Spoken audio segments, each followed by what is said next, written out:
Good morning friends, मैं राहुल चौधरी और आपका स्वागत करता हूं यूट्यूब चैनल एम्बिशन क्लासेस के इस प्लेटफॉर्म पर। और हमारे इस प्लेटफॉर्म पर सभी प्रकार के कंपटीशन एग्जाम की तैयारी कराई जाती है, जैसे कि एसएससी, रेलवे, पैट, पुलिस इत्यादि करके। और इसी के चलते मैं आज आपको पॉलिटी पढ़ाने जा रहा हूं, जिसका मेरा विषय है मौलिक अधिकार। मौलिक अधिकार हर एक लोकतांत्रिक देश में मौलिक अधिकार इसलिए जरूरी है क्योंकि उस देश की जो सरकार है, जो राज्य शासन कर रहा है, वह तानाशाही ना हो जाए। और हमारे देश के जो मौलिक अधिकार हैं, यह अमेरिका के संविधान से लिए गए हैं। और हमारे इस मौलिक अधिकार संविधान के भाग 3 में अनुच्छेद 12 से 35 तक अंगीकृत है। तो इसी के चलते मैं आपको बताऊंगा कि मौलिक अधिकार कितने हैं, कौन कौन से हैं और कौन कौन से अनुच्छेद में अंगीकृत हैं। तो इसी के चलते मैं बताऊंगा कि पहला मौलिक अधिकार है जो समानता का अधिकार है।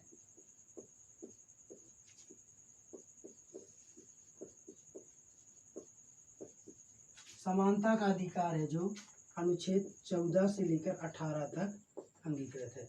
समानता का अधिकार में यह बताया गया है कि यह बताया गया है कि सभी को समान माना जाएगा। जैसे कोई धर्म, जाति, कोई भी गरीब, पिछड़ा और रंग भेद आदि के आधार पर कोई भी उसको भेद नहीं किया जाएगा, समान माना जाएगा सभी लोगों को।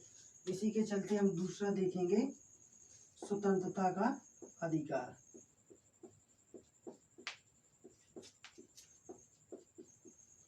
स्वतंत्रता का अधिकार अनुच्छेद 19 से लेकर 22 में बताया गया है। स्वतंत्रता का अधिकार का मतलब यह है कि स्वतंत्र है वो, कहीं भी जाने के, घूमने को, बोलने को, रहने का, उसको स्वतंत्र है। वो वहां तक स्वतंत्र है जहां तक दूसरे की स्वतंत्रता का हनन नहीं होना चाहिए, वहां तक वो स्वतंत्र है। यह इसमें यह बताया गया है। तीसरा मौलिक अधिकार है जो अपना, उसमें शोषण के विरुद्ध अधिकार है। शोषण के विरुद्ध अधिकार, यह अनुच्छेद 23 से 24 में बताया गया है। शोषण के विरुद्ध अगर किसी व्यक्ति का या फिर स्त्री का या फिर कोई गरीब है या फिर कोई पिछड़ा है, कोई पिछड़े जाति का है, तो अगर उनका शोषण होता है तो उनके विरुद्ध अधिकार हमको दिया गया है। चौथे देखेंगे हम इसके बाद, धार्मिक स्वतंत्रता का अधिकार।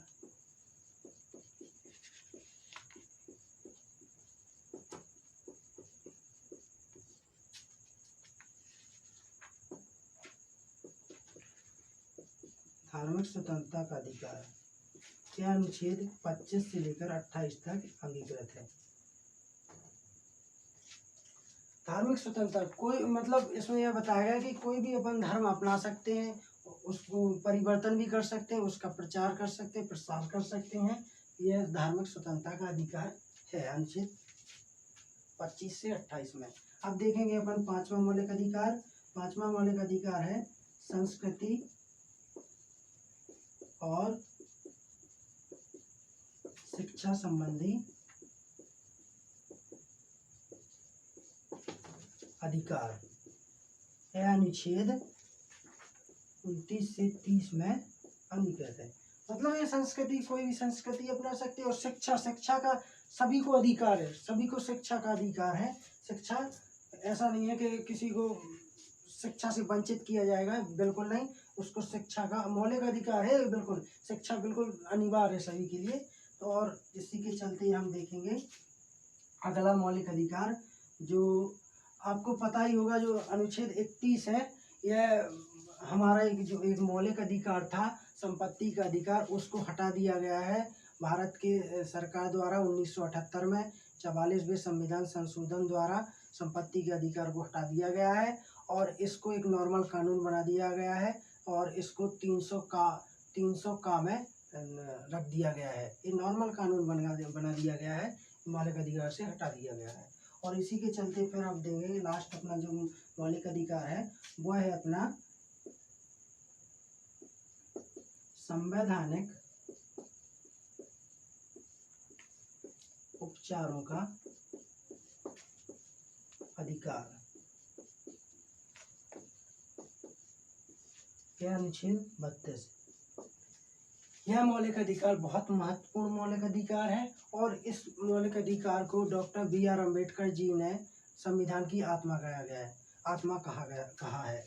इसको उन्होंने इसलिए कहा गया क्योंकि बहुत महत्वपूर्ण है। इसलिए महत्वपूर्ण हो जाता है क्योंकि अगर आपके कोई भी मौलिक अधिकार, जैसे आपका समानता का अधिकार है, स्वतंत्रता का अधिकार है, शोषण के विरुद्ध अधिकार है, धार्मिक स्वतंत्रता का अधिकार है, संस्कृति और शिक्षा संबंधी अधिकार है, अगर इन अधिकारों का हनन होता है तो आप अनुच्छेद 22 मौलिक अधिकार के तहत आप न्यायालय में जाकर याचिका दायर कर सकते हैं और उसके विरुद्ध कार्रवाई होगी, 100% होगी।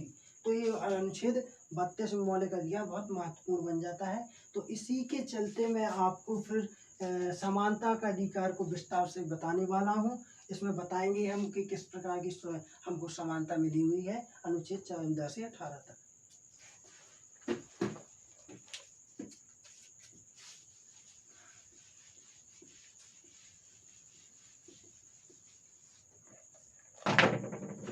समानता का अधिकार अनुच्छेद 14 से 18 तक।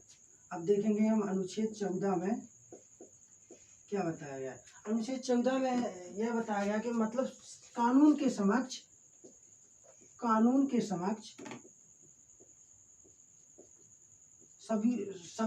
सभी व्यक्ति समान है और उसको समान संरक्षण प्रदान होगा। समान संरक्षण प्रदान होगा। यह मौलिक अधिकार में अनुच्छेद 14 में बताया गया है, स्पष्ट किया गया है। अब देखेंगे हम अनुच्छेद 15 में क्या बताया गया है। अनुच्छेद 15 में यह बताया गया है कि मतलब विभेद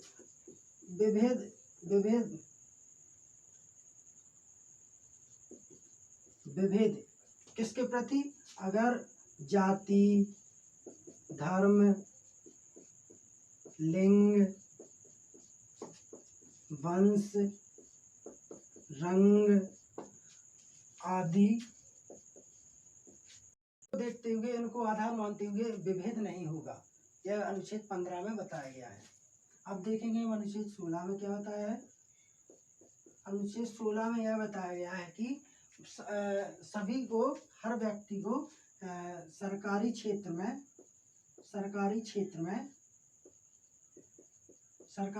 में समान अवसर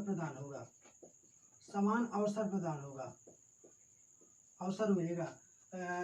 कोई गरीब है और अमीर है तो ऐसा नहीं होगा, कोई पिछड़ा है तो ऐसा नहीं होगा धर्म जाति के आधार पर, मतलब सभी को सरकारी क्षेत्र में समान अवसर प्रदान होगा। अब इसी के चलते हम देखेंगे अनुच्छेद 17 में क्या बताया गया है। अनुच्छेद 17 में यह बताया गया है कि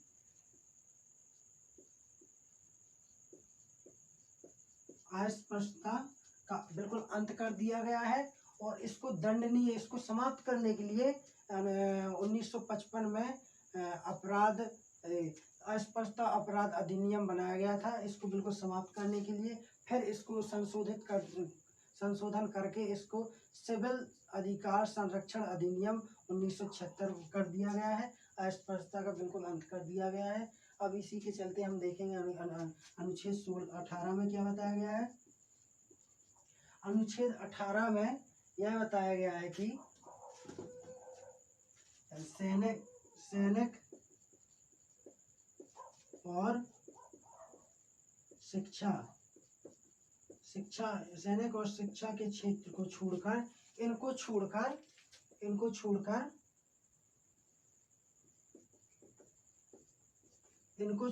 हर क्षेत्र में उपाधियों को वर्जित कर दिया गया है, बिल्कुल हटा दिया गया है, कहीं उपाधियां नहीं होगी।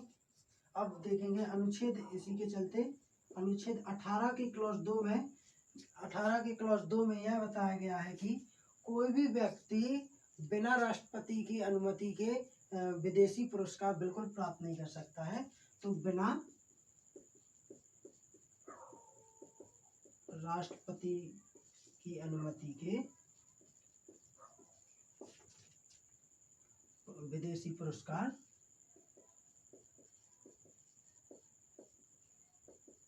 नहीं ले सकता।